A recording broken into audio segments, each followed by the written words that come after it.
Bonjour, bonjour, donc moi c'est Denis Gonella de mon nom et prénom et Denis Miniz sur les réseaux, notamment surtout Instagram en fait, c'est là que je suis le plus présent. Donc qu'est-ce que je fais? Je fais de la sculpture et surtout de la sculpture de figurines pour jeux de plateau, mais aussi pour la collection, la peinture, etc. quoi.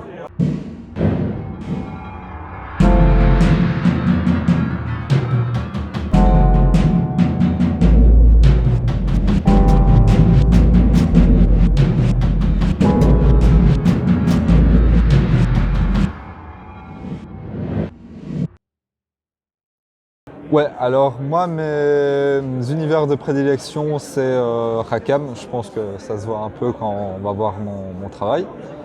Euh, oui, ça c'est depuis tout petit, hein. J'ai appris à sculpter en regardant les figurines de l'époque et les sculpteurs de l'époque, entre autres. J'ai d'autres références comme Alan Carrasco ou Rémi Tremblay. Plus récemment, Boris Volozhin. Pour ceux qui connaissent, verront très bien. Qu'est-ce que je préfère sculpter? Je ne sais pas si j'ai vraiment des préférences, mais on va dire que ce que j'aime bien, c'est à chaque fois que je commence une nouvelle figurine, c'est travailler sur quelque chose, une dynamique, une pose, un type de corps que j'ai pas travaillé auparavant. Et pour enrichir on va dire, ma technique et mes connaissances. Je sculpte depuis, je dirais, 6-7 ans, mais le statut de sculpteur, on va dire que ça est arrivé progressivement. Maintenant, je peux dire que je suis sculpteur depuis, on va dire, 2 ans. J'ai travaillé beaucoup pour des éditeurs, des petits éditeurs indépendants tels que Temple of the West, Cernunnos Studio, aussi pour Journeyman Miniature, qui prend l'ampleur, hein, ils font du très bon taf. Et aussi pour des particuliers, hein, pour des collectionneurs, tous les amoureux de la figurine. Hein. Je n'ai pas d'activité annexe, alors je fais aussi de la peinture de figurines. Donc là, c'est bon. J'essaie de construire je sais pas comment j'appellerais ça, mais mon studio de sculpture, tout ça. Donc là, je suis en progression dans mon boulot. C'est un peu la phase compliquée de me faire un carnet d'adresses, de clients et tout ça. Me faire connaître dans le milieu, me faire grossir la communauté. Voilà quoi. Je dois continuer. Rien n'est gagné pour l'instant. Alors moi aujourd'hui je suis plus joueur. De manière générale, c'est même, on va dire par exemple les jeux vidéo, je joue pas.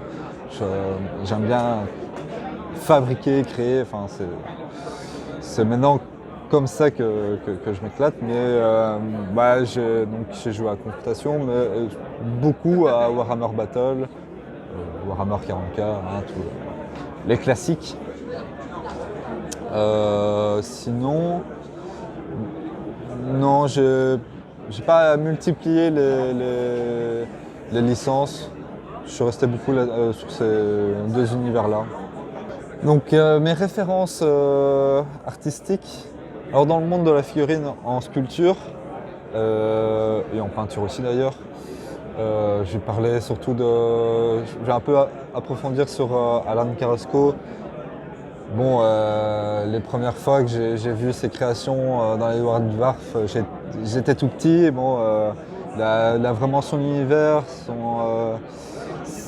sa patte, on sent dans les chairs et tout ça. Dans certaines de mes sculptures, on peut voir son influence, notamment toutes les veines, les petites stries dans la peau, des choses comme ça. Et au-delà, il y a Paul Bonheur, évidemment. Je pense que lui-même, Carrasco, a été influencé d'une manière ou d'une autre par son travail. Mais ça, c'est un peu évident. Après, on a le travail de Rémi Tremblay qui m'a beaucoup influencé. Enfin, influencé, je sais pas, mais en tout cas, il y a quelques années, j'étais allé à Trolley Légende, une super convention à Mons en Belgique. Venez, j'y serai. Et j'ai vu donc ces masters, donc les originaux de ces sculptures, et ça m'a boosté, voire j'étais presque piqué un peu dans mon ego de dire putain, je vais arriver à faire ça. Et c'est un peintre aussi extraordinaire, d'une finesse, d'une propreté assez incroyable. Et du coup, il est souvent là entre les légendes et on échange, c'est toujours un plaisir. Donc ça, c'est deux noms que dans la figurine je retiens. J'avais parlé aussi de Boris Volozhin, qui est celui-là, je l'ai découvert plus récemment. Alors il a une technique que j'ai du mal à comprendre, hein. Je pense qu'il travaille avec la green stuff, ce qui est pour moi insensé. Enfin, bref, ceux qui ont déjà fait de la sculpture me comprendront peut-être. Et aussi une approche dans sa manière de structurer son travail, c'est assez, ça peut paraître étrange, mais il arrive à avoir une expressivité dans ses poses. Même dans les poses je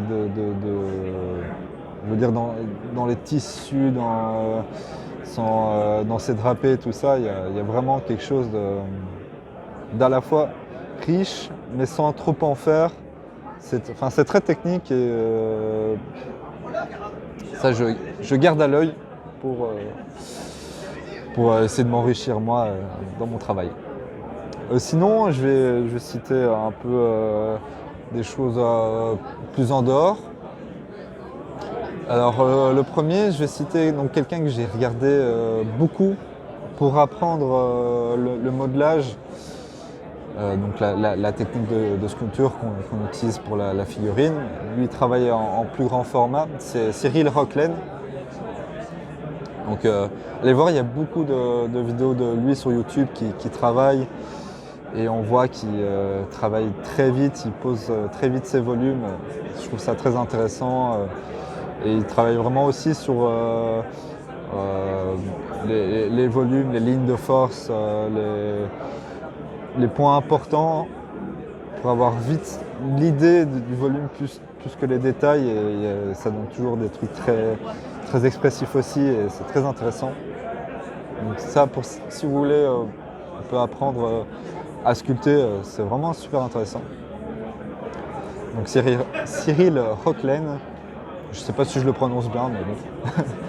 Ensuite, moi, parce que je crois mon peintre classique, on va dire, préféré, c'est Jérôme Bosch, donc peintre de la Renaissance flamande, qui fait des tableaux avec plein de personnages hyper foisonnants. Enfin, c'est du surréalisme plusieurs siècles avant que ça n'existe. Je trouve ça formidable. Puis bon, tu as tout le côté médiéval aussi, hein, forcément j'aime bien.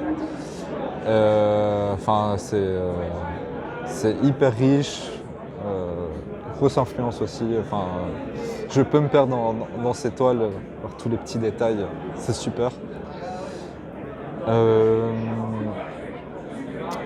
Donc ça, j'aime les figurines avec plein de détails. On peut venir de près, regarder, tourner autour. Moi, c'est ce qui me plaît. Et on retrouve cette idée-là dans le travail de Jérôme Bosch. Alors, dernière petite référence que j'ai envie de donner, c'est donc un illustrateur qui est très connu dans le monde de l'illustration, mais qui est très intéressant, donc c'est Lorenzo Mattotti. Alors vraiment là, si vous voulez voir de la belle composition, il faut aller voir, c'est vraiment hyper intéressant. Donc c'est du travail 2D, hein, mais vraiment au niveau des plans, comment il construit son image, c'est hyper beau. Aussi, ce qui est très intéressant chez lui, c'est l'association des couleurs. Voir comment ces contrastes et tout ça. Ça, pour les peintres, vraiment, ça peut être très intéressant. Il utilise beaucoup de formats assez simples, mais il les contraste, il les travaille avec des nuances, des dégradés, c'est hyper beau, aussi très expressif, hein. Mais du coup, vraiment, je vous conseille d'aller voir ça, c'est très très intéressant. Donc voilà, mes petites références. Donc, merci Grégory. Ça fait plaisir. Suivez-moi surtout sur Instagram, c'est là que je poste le plus. Donc voilà, ma petite carte. Et je compte sortir bientôt des figurines de ma propre gamme, on va dire. Donc suivez ça, ça sera sûrement sur Kickstarter, parce que c'est le plus facile pour moi. Et venez me parler si vous êtes intéressé, je suis ouvert, si vous avez des questions, si vous voulez en savoir plus sur la sculpture de figurines. Je vous répondrai, il n'y a aucun souci. Merci. Merci.